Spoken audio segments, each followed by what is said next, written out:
General Bondi, glad you finally made it here viewers. after hiding The for clip 4 you're about to months from see this is from committee. a public congressional hearing. This segment contains political criticism, allegations made by elected officials, and heated rhetoric typical of oversight proceedings. Our goal here is to provide context, analysis, and a structured breakdown of what was actually said, what is verifiable, and what remains political opinion. This video is for news commentary and educational purposes, and viewers should always review primary sources and official records for full context. General Bondi, glad you finally made it here after hiding for 4 months from this committee. I understand why you're hiding from us. Chairman? You're one of the worst attorney generals in our history and an instrument of Donald Trump's lawless authoritarian agenda, and I'm glad the American people are seeing who you are, how you act, and the lack of good values. You weaponize the Department of Justice to target immigrants, working families, and anyone that Trump deems an enemy of the state, all to protect real powerful criminals, including in your administration.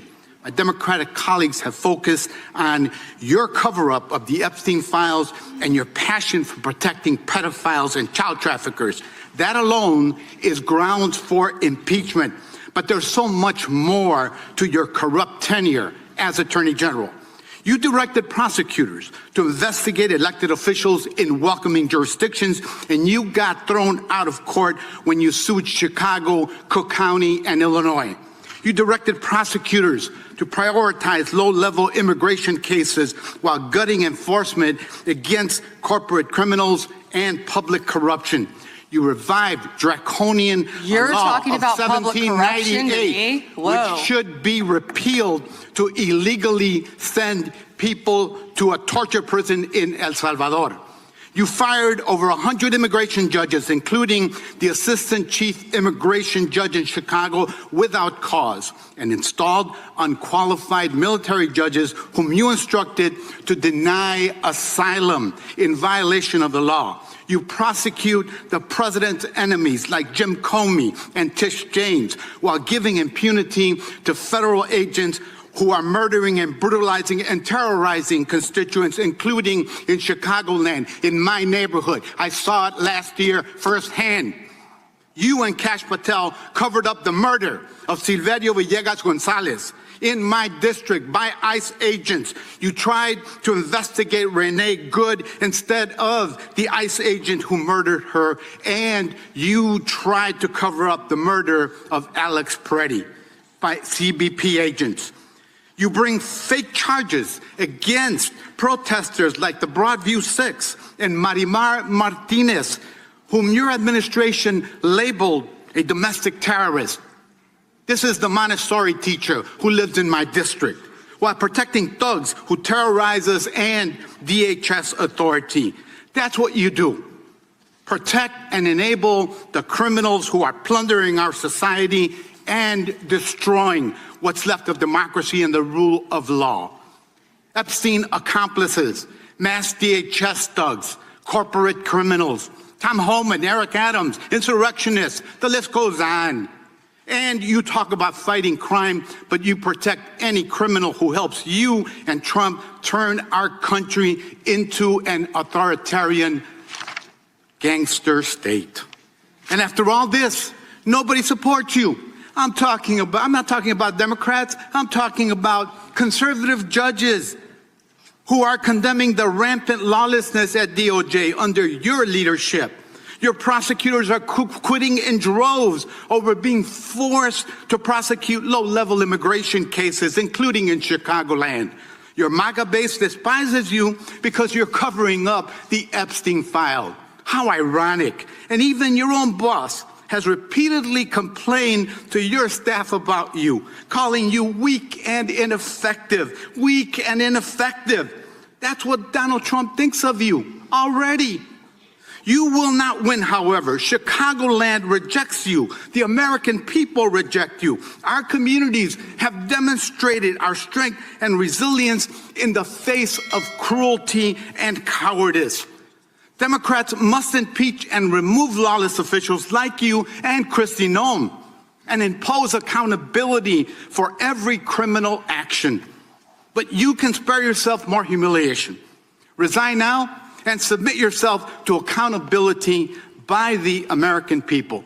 Mr. Chairman, before I yield back, I ask unanimous consent to submit for the record this Wall Street Journal article dated January 12, 2026, entitled, "Trump has complained about Pam Bondi repeatedly to aides." Thank you, and I yield back. Objection. Gentleman yields back. The gentleman from Texas is recognized. I thank the chairman. May I have 20 seconds, please? Yes, ma'am. Thank you. Let's hear the opposition research. Thank you. That's absolutely right, that they're not running for, he's not running for office again because, well, I don't know why you're not running for office again, but after the filing deadline, you publicly announced you would not run when your chief of staff, Chuy García, announced and took your seat. That's a state matter. That isn't a federal matter. You should investigate crimes. You should investigate violations of the law.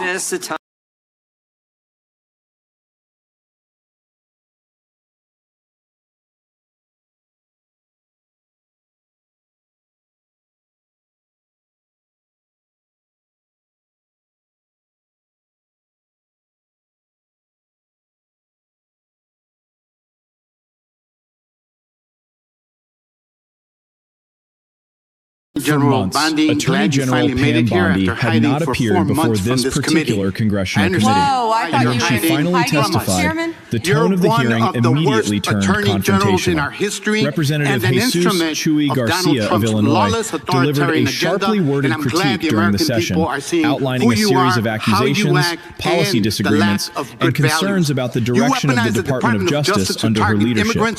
The exchange quickly became one of the most intense moments of the hearing. Not because it involved new legislation or a policy announcement, but because of the breadth of claims, the level of political tension, and the public nature of the oversight process itself. As the hearing began, Garcia opened with a pointed remark about Bondi's delayed appearance before the committee. Oversight hearings in Congress are designed to hold executive branch officials accountable, and when a cabinet-level official appears after an extended gap, lawmakers often use that moment to press their most serious criticisms. That is exactly what happened here. Garcia did not frame his comments as mild disagreement. Instead, he delivered a full-scale political indictment of Bondi's tenure as Attorney General, accusing her of misusing the Justice Department, prioritizing political enforcement, and failing to uphold what he described as core legal and democratic standards. It is important to note that statements made during congressional hearings often reflect partisan positions and are not on their own legal findings or judicial determinations. His central argument revolved around the idea that the Department of Justice under Bondi had shifted its enforcement priorities in ways he believes are politically motivated. According to his remarks, he alleged that prosecutorial focus had been redirected toward immigration-related cases and political adversaries, while, in his view, other forms of crime, such as corporate misconduct and public corruption, were receiving less emphasis. These are significant claims, but they are also political claims made in a legislative setting, not court rulings. That distinction matters. Congressional hearings are forums for questioning, criticism, and public accountability, but they do not function as trials, and statements made during them are not adjudicated findings. Garcia also referenced lawsuits involving so-called sanctuary jurisdictions, such as Chicago, Cook County, and the state of Illinois. He argued that legal actions pursued by the Justice Department against these jurisdictions had faced setbacks in court. From a policy perspective, disputes between federal authorities and local governments over immigration enforcement have been ongoing for years, spanning multiple administrations and reflecting broader disagreements over federalism and enforcement authority. Another major theme in Garcia's remarks was prosecutorial discretion. He claimed that the department had prioritized certain categories of cases, particularly lower-level immigration enforcement, over others. Critics of federal policy shifts often frame Bowman, such Eric decisions Adams, as politically insurrectionists. motivated, The list goes while supporters on. argue they reflect And you lawful talk about executive fighting priorities. crime, but you This tension is not protect any unique to criminal any who single helps you administration. and Trump It is a turn recurring our feature of country federal law into enforcement an policy debates. The authoritarian hearing also included gangster references to state. personnel changes And after all within this, the immigration nobody court system. supports you. Garcia I'm stated talking about- that I'm not talking numerous about Democrats, immigration I'm judges talking had about been removed or conservative replaced judges and suggested that who are these condemning changes the rampant affected asylum lawlessness at DOJ adjudications. under your Personnel leadership. restructuring Your in federal prosecutors are agencies can quitting be in controversial, droves over especially being when it forced to intersects prosecute with politically low-level sensitive immigration areas cases, like including in immigration. Chicagoland. But such Your changes MAGA typically base fall within despises you administrative because you're authority covering up unless the successfully Epstein challenged file. in court. How One of the more ironic. emotionally And even your charged own portions boss of his has statement repeatedly involved allegations complained related to to your federal law staff enforcement about you, conduct in calling you specific weak cases. and Garcia cited ineffective. incidents in his Weak and district and ineffective. described them as That's what examples of Donald alleged Trump thinks of misconduct you or already. insufficient accountability. You will However, not win, it is critical to emphasize that Chicagoland allegations rejects you. raised The in congressional American people speeches reject are you. not Our equivalent to communities judicial have conclusions. demonstrated our Claims strength involving and federal resilience agents, in use the of force, face of or cruelty investigative and conduct are cowardice. typically subject to internal Democrats review must processes, impeach and remove inspector lawless general officials like investigations, you and and, Kristi where Noem, appropriate, and judicial impose proceedings. accountability In the hearing, for every Garcia also criminal criticized action. what he characterized But you as can the spare Justice yourself more Department's humiliation. handling of politically Resign now sensitive and investigations. submit yourself He to argued that the department was accountability pursuing by cases the against certain American political people. figures, Mr. Chairman, while before allegedly I yield showing back, leniency in I others. ask This unanimous line of consent criticism to reflects a submit broader for the and record long-standing this political Wall Street debate Journal article over whether the Justice Department dated operates independently January 12, or is influenced by 2026, political leadership. entitled, Historically, Trump has every complained administration about Pam faces Bondi scrutiny over this repeatedly issue. to Lawmakers aides. from Thank opposing you, parties and I yield frequently back. accuse Objection. attorneys Gentleman general yields back. of either Gentleman from overreach Texas or is inaction, recognized. depending on the political context. Chairman. The May I have independence of the 20 Justice seconds, please? Department is a Yes, ma'am. recurring topic Thank in you. congressional Security oversight, opposition research. particularly Thank during you. periods That's of heightened absolutely political right, that polarization. they're not running Another for, notable he's element not of running for Garcia's office remarks again was his reference to public because, and internal well, I don't know criticism why of you're not Bondi's running for office performance. again, He but suggested after that the dissatisfaction filing extended deadline- beyond political opponents After the and filing included legal deadline, you professionals publicly and announced even you would segments not of the run broader political when base. your chief of In staff, oversight Patty hearings, Garcia, lawmakers often announced cite and media took your reports, seat. resignations, matter that or is a public federal commentary matter to to strengthen their investigate arguments. crimes. But these references should always be viewed as part of a political narrative, unless independently verified through official documentation or reporting. The hearing transcript also shows that Garcia requested to enter a news article into the congressional record, which is a common procedural step. Members of Congress frequently submit reports, expert analyses, or media coverage to support their claims during hearings. Once entered into the record, these materials become part of the official documentation of the proceeding, but they still represent sources rather than adjudicated facts. After Garcia concluded his remarks, the chair recognized another member for questioning, and the hearing moved forward in accordance with committee procedure. Bondi was briefly given time to respond, highlighting a key structural aspect of congressional hearings. While lawmakers can deliver extended critiques, the witness's response time is often limited by procedural rules and time allocations set by the committee.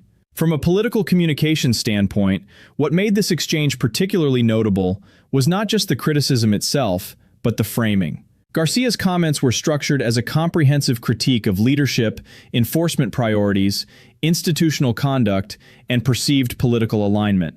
This kind of rhetorical strategy is common in high-profile oversight hearings, where lawmakers aim to create a clear narrative for both the official record and the public audience. It is also important to understand the broader context of congressional oversight.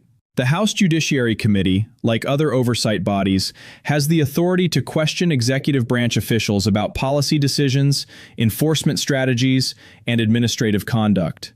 These hearings serve as a check on executive power, but they are inherently political arenas where partisan perspectives are often strongly expressed. Supporters of the Attorney General, on the other hand, have argued in various public statements and policy defenses that enforcement priorities, immigration policies, and prosecutorial decisions fall within the lawful discretion of the Department of Justice.